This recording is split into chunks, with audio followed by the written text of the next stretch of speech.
Hey there, Emma here, and in 2023 I hosted a painting challenge called Dogtober where we painted a different dog breed every day of the month. You may have seen some of the clips that I posted on Shorts at the time, just showing like a few little clips from each painting, but I've decided to go and pull out the real-time footage and share them this year so you can follow along if you'd like to. A couple of disclaimers/explainers. The point of the challenge for me was that I wanted to try and loosen up. I'm a realistic portrait artist, and so I gave myself a smaller size to work with as well as a time frame. I'm painting on roughly about A6 size paper, which is pretty small. In terms of measurements, that's like roughly 10.5 centimeters by 14.8 centimeters or 4.1 by 5.8 inches. And I also tried to set myself a time limit of about 15 minutes. I really wanted to challenge myself to loosen up, but you can approach this any way you like. Maybe you'll do it in a different medium or a certain color palette. The options are endless, totally up to you, but you're more than welcome to follow along, and these are kind of like mini tutorials. I do want to point out though that as this was unusual for me and a challenge to me, not all of them are that good. I really struggled in the beginning to start loosening up, and particularly struggled with the long-haired dogs. But you know, it's an adventure and you'll see me progress through the month and learn a lot. If you want to grab the outline sketches, I have put all 31 sketches into a document, a PDF that you can download from my website. I will link that in the description. You'll just need to pop your email address in, which will sign you up to my mailing list, but then you'll get the document with all 31 outline sketches, roughly about the same size that I'm painting. You're more than welcome to print them, trace them, size them up or down if you need to. I'll be working with my usual set of supplies and mixing colors as well, but I will talk you through the process as we go. Let's jump in. Day 15 of Dogtober, we're painting a dalmatian, and I know I said it yesterday, but this is also one of my favorites of the month. So we're going to get started with a few colors on our palette. We need a black color for all the spots, we need brown for the eyes, and we need a pinky color for the tongue, and also just a couple little facial details in the white of the fur. So I'm going to get started by creating that black color, and the way that I've been doing it throughout this challenge and how I would usually do it is I create a purple and then I neutralize that purple with its opposite, its complement, yellow.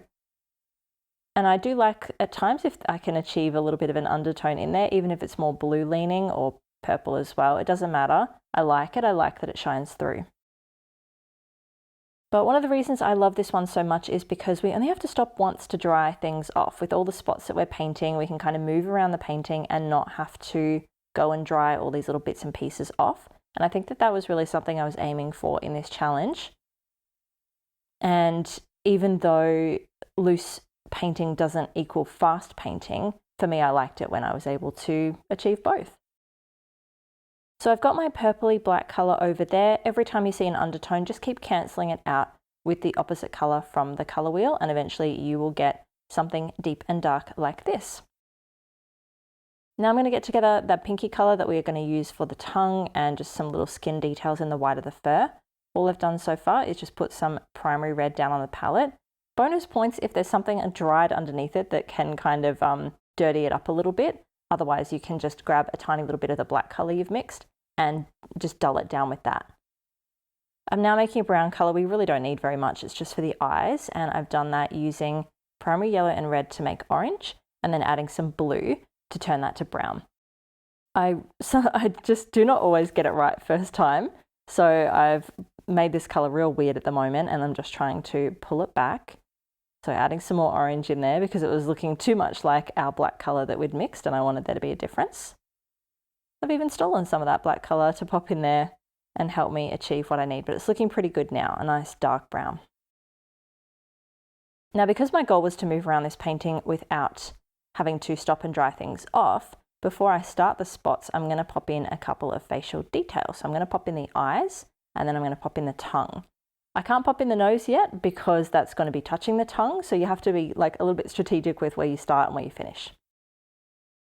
So I've dipped into the brown and I'm just going to fill in the little eyes, and then before we dry it off, we are going to do just a teensy little bit of lifting on the bottom half of each eye. Like a lot of these portraits this month, the dog is turned off to the side, meaning the eyes are not going to be exactly the same. So don't aim for that. If you do that, you're going to make it look a little bit strange and it's going to flatten the piece. The eye that is, on the side of the face that's turned away from us, it should be smaller. And sometimes it's even cut off a little bit from the nose. Now there is a little bit of a gap at the bottom of this eye that I'm leaving, just like a little eye bag, if you will, similar to the Basset Hound, but not as dramatic. And so this eye on the other side, it is a little bit cut off from the bridge of the nose. So a little bit of a different shape there. But we can just follow our sketch, luckily.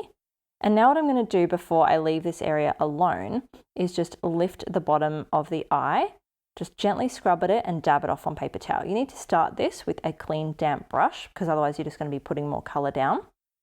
And now we've got this beautiful highlight at the bottom of the eyes. I'm going to move straight to a different piece of the painting that is not touching it. And I'm going to do this big, delicious tongue that's like licking its face. Just added a little bit of yellow into that mixture there to make it a little bit more of a natural colour.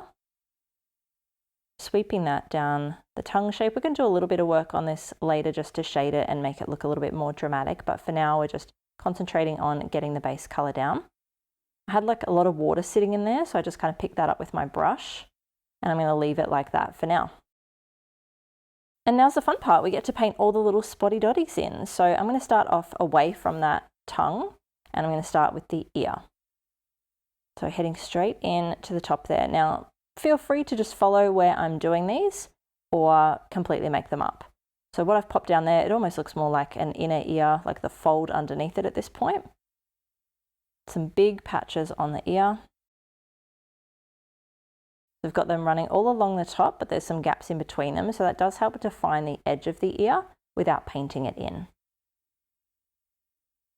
Very skinny blobby one down the left. And then we're just tucking in some smaller ones. As I've painted, you can see that the colour has changed as well. It started off really dark and now it started to fade because I've essentially just run out of colour on the brush. I like that. I like that they're varied. I think it's more interesting. And now the next one right next to that more watery one is back with punchy colour that I've grabbed from my palette. I think the way that that changes, it just adds some real interest to the portrait and doesn't get too weighed down. But I'm just popping these splotches down the neck now. And I'm working my way across the back. And all this is just going to give time for the eye and the tongue to dry. So I just really got my brush on quite an angle and rubbing the bristles there, leaving lots of gaps in between, smushing some of them together, leaving some of them on their own. Just painted a little line there to be what was like a bit of a separation of the body, like a little bit of a roll. And just making sure to put some across the back to make sure that we're able to communicate the edge of the body without painting it in like a cartoon. Over to the far side of the head now and the far ear. So we're going to see a lot less of these because of the angle that we're on and it's covered up by the tongue. Again, just very carefully trying to find a way to outline the face without outlining the face. So a skinny little splotch there, then filling in the rest of that ear shape.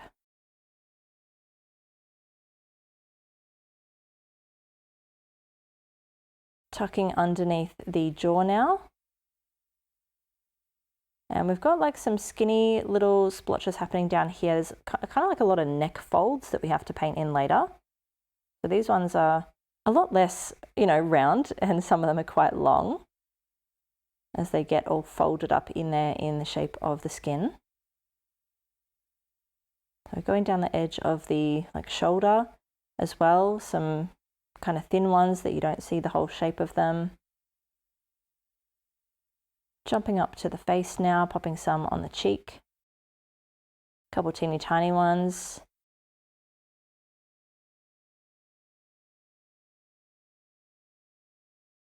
Small little splotches, trying to change up the shape of them so they don't look like a pattern. That's something that I talk a lot about in Paint Wild Academy when it comes to painting wildlife, is we don't want to make markings on an animal look like too much of a perfect pattern, like a stamp, or it will distract the viewer. I popped a couple on the head and now I'm going around this eye. So I'm leaving a gap between the eye and this little splotch, but it is going to help define it. Tiny little ones coming up along the muzzle.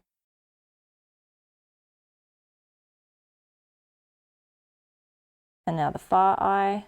It's going to look a bit different than the one we just did though. Teeny tiny splotches on the nose.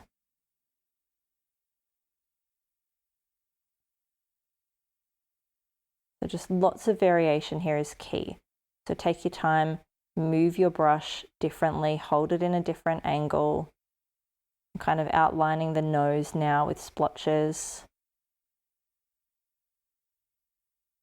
Tucking that under the nose, and we are going to create quite a dark area around the mouth here, so just getting that started now. Lots of water on my brush so I can spread that out and keep it really light and watery. Taking that down the shape of the mouth and under it as well. And we will add some pink into this area too later on. So tucking that under the opening of the mouth and deepening the part underneath it. That's just going to help it make it look, in the shadow of the tongue. So spreading that all around. And it's funny how quick this goes from just looking like blobs to a dog. Putting a little bit of darker colour under the nose as well, so the nose is casting a shadow onto the mouth.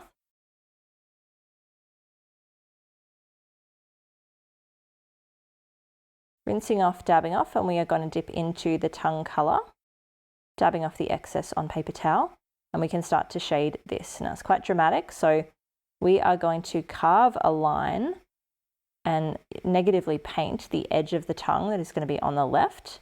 So I'm starting at the very base of the tongue and I'm just carefully dragging this colour up. I'm tucking it more over to the right, leaving that gap on the left. And then as I get about halfway, I just start to turn that into water. So I've rinsed off, I've dabbed off, and I'm just inviting that colour up with a lot of water. And that's just going to give a nice soft gradient.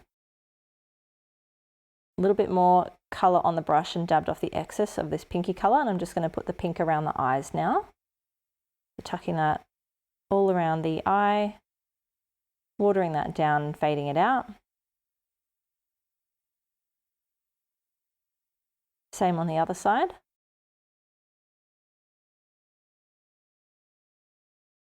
Under the eye, over the eye, really watery and pale.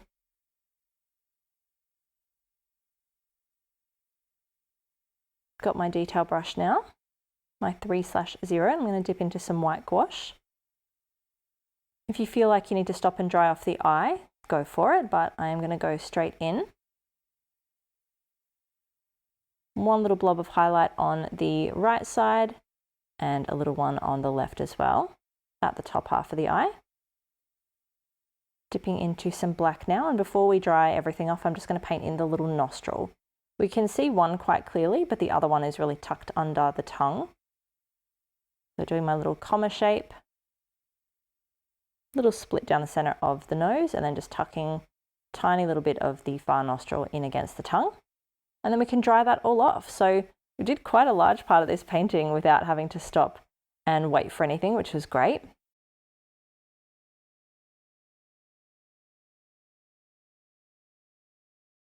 Dipping into our black color that we've mixed, and I'm going to add some detail here. So we can tuck right in the mouth and make that really dark now.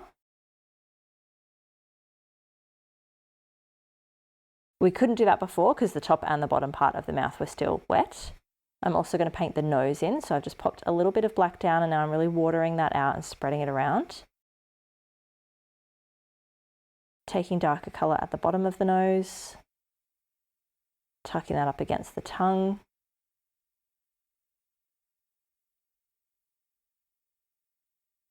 Into the ready colour now. And we are going to start looking for some ways that we can shade this animal, because it's looking quite beefy, chonky. We really want to put in some of these shadows that show the skin folds and things like that. So I'm dragging this really pale, watery, pinky color down the neck. And that really helps define why that spot on the neck is so elongated. I've also carved in a bit of a cheekbone, and I'm taking that down the back of the dog's neck. And we are going to drag that down, and that is going to illuminate this kind of patch of white with nothing on it. And then I'm going to take a shape down the center of that. And so that's going to bring the two white stripes on either side of that forward and push these parts back. Shading a little bit higher on the cheekbone near the eye in more of a watery version of the color. Doing a little shadow on the back near where that line was that I created of like a little skin fold there. Taking this color very carefully down the bridge of the nose and a little bit under the far eye as well. Actually adding another spot in there and bringing that closer around the far eye. Another couple spots on the far cheek.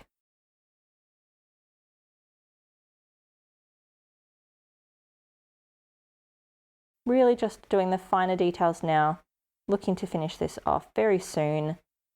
Sweeping some of the watery purple and now watery pink across the mouth. So just adding another color in there.